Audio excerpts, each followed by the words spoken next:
what I just want to share is sometimes people go through things on their side na prevents them from dealing with things like this. Yung, hello mga kakolek, eto na naman tayo. Meron ako dumating, ang tagal ko nung inantay. Tagal-tagal kong inantay ito. Hindi to diecast, but this is sa mga collection ko. So, thank you kay Boss Brian Roy Benaventura. If you know my personal account, isa siya sa mga friends ko doon, and he sells different kinds of toys. Let me open this. Madali lang. Inalam mo to sa akin ni Boss Brian, and may para ako kay Boss Brian. Vintage Voltes 5 figure stickers. Wow! You know, mga old ones. So, thank you, boss, for the raok. Now, the story about this, binili ko to, I think, 2 months ago. So, nabayaran ko na si Boss Brian, and then, na-hospital siya. So, medyo pricey yung item. Hindi ko lang sabihin yung price. Initially, syempre, parang pag hindi na-deliver yung item, kakabahan ka, di ba? So, pero sinabi ko naman kay Boss Brian, in-explain niya naman na nasa hospital siya. So, sabi ko sa kanya, just get well, focus on yourself first, and then, hindi naman ako nagmamadali. And lo and behold, as soon as he was able to get out of the hospital, or he was able to settle and got well, nung minessage siya ako, sinabi niya, oh, I just got out of the hospital, and then I should have time to ship the items. So, you know, what I just want to share is, sometimes people go through things on their side na prevents them from dealing with things like this, yung hobby.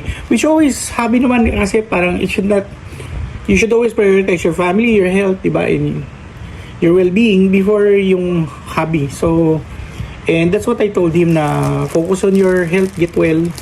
And, you know, some people would get mad already, send messages, but di mo pinapadala ganyan. Which I've encountered as a seller. But then again, I tell people na pasensya na, you apologize for that. No? I always explain that this is not my daytime job. I do something else. And, you know, apologize that it took time. And it was not your intention to delay the sale. So, that's what happened. So, thank you, Boss Brian, for these amazing toys. Because I've been looking for this, and this is not very common in the market. So, I've always looked around for these toys. And this is one that, you know, I was able to afford.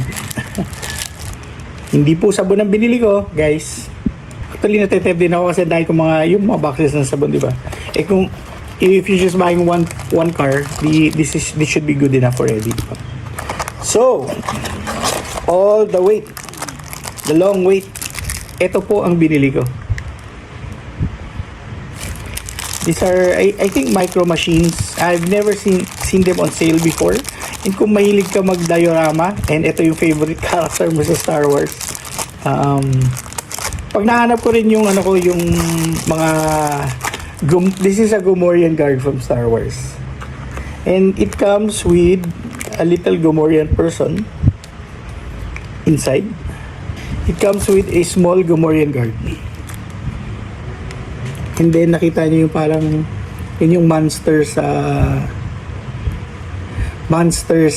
headquarters ni Jabba the Hutt.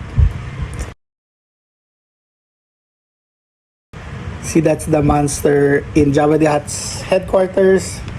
So there's a small Gamorrean guard in it. So he was selling both, so I had to buy both. So if you display this, you can always display one as closed and one as open. And then if you meet another Gamorrean guard collector, you can actually sell this. Now it's a little bit pricey. To be honest, if you love things like this and you seldom see them, you should buy them when they're offered to you. And if you have the funds. And so when I got these two, I was also able to get these two. So, let me just grab a car near me. Yun daw. So if you look at the scale, pretty close, right?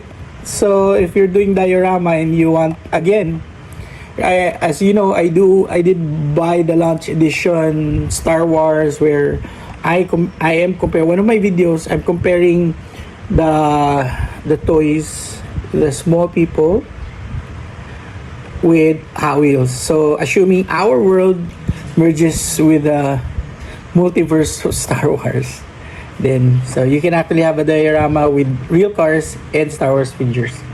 Or it doesn't even have to merge. You can say your diorama is about like an anime event when they dress up. Cosplay, there you go. So here's the Civic and this. Now if you want to use the other one smaller, so it doesn't look accurate, too small. But this one is perfect. And there's another one. Okay. The third one is the Mandalorian. And again, similar to the other one, the first two, it's the head. It's the Mandalorian's head, and you open it and you can see a small Mandalorian. Now the scale is pretty small. You look at it beside the Civic, it's like probably a small boy, right? Or like a young boy wearing a costume beside the real car in terms of the scale. And nothing really fancy inside. So you put the small action figure. There's you see that indented plastic, so there's a hole. Let's put it there. Oh, it's supposed to stick, but it's not. Anyway, it's supposed to be like that. So yeah, that's it. Again, thank you, Boss Brian. Happy that you're feeling you're well, and more power to you. And just to share with other collectors. Sometimes let's give people the benefit of the doubt that they're just busy or something happened, and patience goes a long way. Anyways, that's about it for this batch of items. These 3 Star Wars heads, plus I think this is Micro Machines,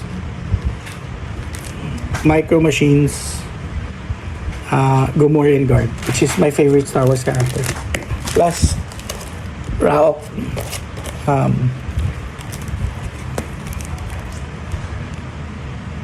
Quick question. Does everybody know what Raok means? The other day I checked online because I keep on hearing everybody, oh, parao ka naman, parao. Like Raok is random act of kindness.